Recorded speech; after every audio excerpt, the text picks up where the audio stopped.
Hey guys, this is Jason from Overhype Studios, and we're here with a tutorial on the world map part of Battle Brothers. This video is aimed at people who have never played the game, and for that reason it will be pretty much in detail, and there will be a second video about the tactical combat. So, we will start out with having a look at the world map. The world map is randomly generated for every new campaign. And you can see it starts out with a snowy area in the north, and then some highlands, then a mild climate area in the middle, and in the south you usually find deserts or steppe as we call it. We also have some swamps as you can see here, and some autumn forests like these. So although this is randomly generated, you will have this general setup. You will have small sets of islands and waterways along the coast. And of course, you have the fog of war covering all the areas where you haven't been. So, on the world map, you will find different settlements. Settlements are usually, you can see they have a banner and a name to them, and they have different attached locations around them. So these settlements will have different amenities depending on their location. So there are two basic types of settlements. One is a military settlement, like this. It's a fortification. This is a small one. Here we have another one. And then we have civil settlements, like this one. And they also come in different sizes. So, for example, Koopmanhaven over here is really big. You can see they have stone-built houses and they have more locations attached to them. And some of them are really small, like the one we are at right now. Usually bigger cities or bigger settlements will have more buildings in them and more attached locations, and generally a bigger variety of goods and higher prices. So, before we go any further, let's have a look at this settlement. Here you can see it has ore smelters, it has goat pens, and a blast furnace. So these attached locations determine what you will find in the settlement. So usually when you have goat pens, you will be able to buy goat's cheese, or if you have ore smelters, you will have a better variety of weapons and armor. So, right from looking on the world map, you can see what kind of goods you can get in a town. For example, in Eulenkrug, you will find a lumber camp, so you can buy quality lumber. It's a trading good. You have a hunter's cabin, and therefore you will find venison in there.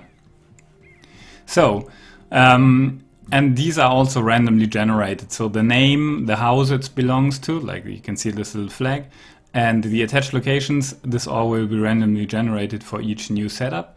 And this is the basic setup of the world. Of course, you will have other locations in the world that you can visit, but we will talk about those later. So let's go over the different UI elements. Starting from top left, here you have your crowns, that is your money. As a mercenary company, of course, you will need money to maintain everything that you do.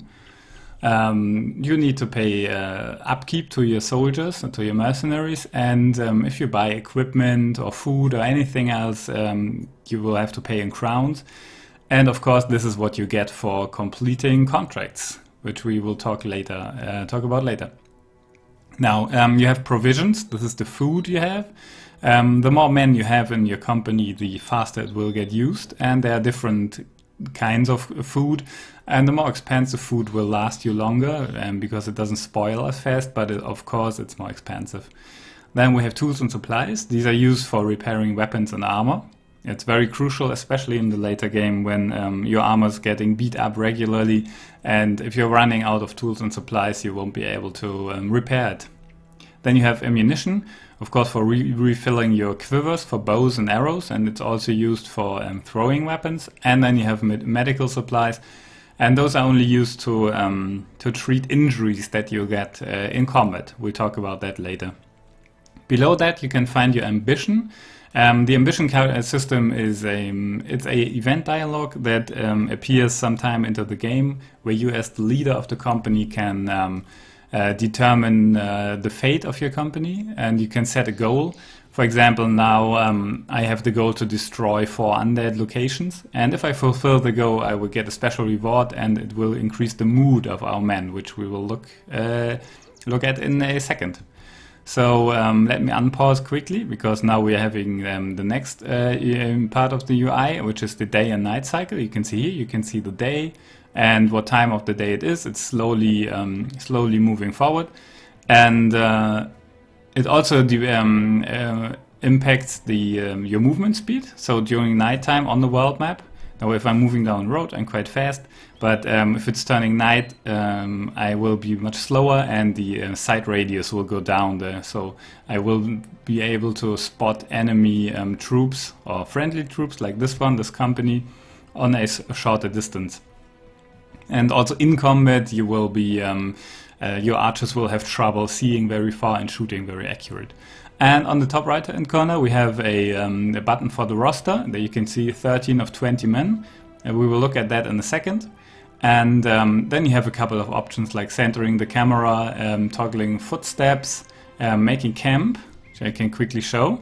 You can set up camp anywhere, just like this, and then time will go by faster. But you will also repair faster and heal faster, but of course you cannot move. And then we have a factions and relations screen, which we should quickly look at. And here you can see your relations to the 3 noble houses. In each world there are 3 noble houses randomly generated, and also the relations to all the villages and settlements you have been to, and you have a relation other than the normal relation. So, for example, with Meyervik we have a friendly relation, and this will help in with the prices that you get there. So, and the last button over here is the obituary. So this is basically where you can see information about the guys you have lost inevitably in the game. And you get some information on them, like the days they have been with the company, the battles they took part in, and how many enemies they have killed, and of course how they have been slain. So, for example, I had some quite veteran people. I'm on day 33, I think, and it's Falk has been with the company almost from the beginning. Had 20 kills, 30 battles, a battle a day, and he has been killed by an ancient legionary just now. So this will fill up as the game continues. Now I think I talked a bit about the world map. Of course this is like a very rough overview, but it should help you to understand all the options that you have. And now for the other important part, we have a look at the roster that I talked about earlier. So this is your roster that you have. Let's start with the men in your company. It's on the lower right corner. There you can have there you can see all the guys that you are in your battle line, and you can put them in a certain order, so you can switch them around. And this is the exact order they will have in the battlefield. So when you come into tactical combat, this will be the front line, the top one, and this will be the back line. And if you want to exchange them like so, you can do that, but it's of course recommended to have your archers or ranged units and the guys with pikes in the second line, and the guys with the shields in the front. The tents down here are the reserve. Those don't take part in battle, but in reserve they will heal better, and it's always good to have a reserve, because people will get injured and then you can just quickly exchange them as long as they are injured. Okay, let's go through this from the top left as well. So here you can see the active character with all the weapon and gears he has equipped. Of course, the people have faces as well. You can see them like this. And there's the name and the title. Here you can see his experience. And this guy is still level 1, so he will need 200 experience in total. Experience is gained through fighting. And Siegbold, for example, is it's a lot higher in level. He is already level 3, and I have some even more experienced people in this crowd. So let's go back to Guntram and have a look. Down here you can see the skills that he can use. Most of these are generated through his equipment. And down here you have the character traits. So there you have the background of the character, and then you have traits. For example, Guntram is a wild man. He has the brute trait, is increasing his damage to the head on enemies but reducing his melee skill. And he is disloyal, so he doesn't like to fight and he will leave if his mood is really low. And here is his current mood is in good spirit, and he has a high chance, or not a high chance, a 25% chance to start a battle on a confident morale. It boosts his abilities. And there you have a small list of recent events that impacted his mood. Do we have someone with a bad mood? For example, here you can see Falk died in battle. That's the guy I just showed in the obituary. And Randolph the Odd died in battle. So losing brothers, of course, will impact these the mood negatively. Okay, back to Guntram. And right here you have the paper doll. It's basically like in any action RPG or any normal RPG that you know, you will find this. You can completely strip a character of all his equipment. So you have a main weapon. We give him a spear. You have a body armor, like so. You have a head armor. This is really crucial against critical hits. So a hit to the head will deal 50% more damage. So having a good helmet is always very important. Then you have a slot for ammunition. You can quickly take a look at this bowman, and there goes the quiver of arrows. And then you have an offhand where you can put a shield, or in case you have a two-handed weapon, it will take the offhand as well. Then you have bags. It's basically your each character's inventory, where you can, for example, put a spare shield. If your shield gets destroyed in combat, you can have another one, or you can have different weapons for different enemies, so you can switch in combat. And there's an accessory slot on the top left over here. And for example, bandages go there, and these bandages give the player, the character, the ability to bandage himself or others in combat to stop someone from bleeding out. Okay, now let's quickly go through all the characteristics. In general, we have very detailed tooltips on every button and every item and everything you can imagine in the game. So if I'm not sure how a specific skill works, you can, or trait or whatever, you can usually hover over it and see a very detailed tooltip. Okay, so let's go through these. This is the head armor, the body armor. And these basically act like additional life points or hit points in combat. Then you have the hit points, the action points, which is 9 for all characters by default. Then you have the fatigue, that's very important. It's the max, each skill that you use in combat or each action that you take will increase your fatigue, and once the fatigue is full, you won't be able to do anything in combat, and it will slowly regenerate. But I will talk about this more in the combat video. Then you have the morale. This is determines when your brothers will flee from combat, or being confident will give them a combat bonus. Then you have the resolve. This is crucial for anything that impacts morale in combat will be the result of a resolve check. So a low resolve will make negative things happening, like a buddy getting killed, having a bigger impact. Then there's an initiative that determines how fast you can act. Higher initiative will usually make you act first in combat, but it gets reduced by armor. So does the fatigue, by the way. So when we take off the armor, you can see the fatigue increases and the initiative increases as well. So lightly armored guys will usually act first and have a higher fatigue threshold. Then we have the melee skill. It's the most important skill for melee fighters. It determines how well they can hit the target. The range skill is the same for ranged characters, so shooting a target. And then we have the according defense values, like melee defense and range defense. This will make the character harder to hit, as it gets subtracted from the enemy's roll to hit, basically. Then here you have the damage the character is dealing. It depends on the weapon, so if I exchange the weapon, it will change accordingly. Then you have a effectiveness against armor and a chance to hit the head. And those three are usually determined by the weapon you're using. So when these are changing around with the weapons, you should have a look at the weapon rather than the stats. And you have a vision range. and this gets decreased by obstructive helmets. So when we take off the helmet, it's 7, and with the helmet, it's 5. But you always should look into the tooltip and make sure that your archers do not have helmets on that reduce their vision, as this reduces their range as well, because they cannot shoot at targets they cannot see. So these are the characteristics, and we talked about this. This is the inventory. This is where very typical you have different sorting options for like weapons only armor and shields, only other types of items like trading goods and food, or you can just go back to having all items show at once. And I won't get into too much detail on this, but you can buy all these items in shops. You can find them, loot them from enemies. Even get them through events. There's a variety of things where you can acquire these and then distribute them among your men. So one more very important part is this tab. It's the perks tab. So these are basically what skills are in other games. And we have a completely open perk tree.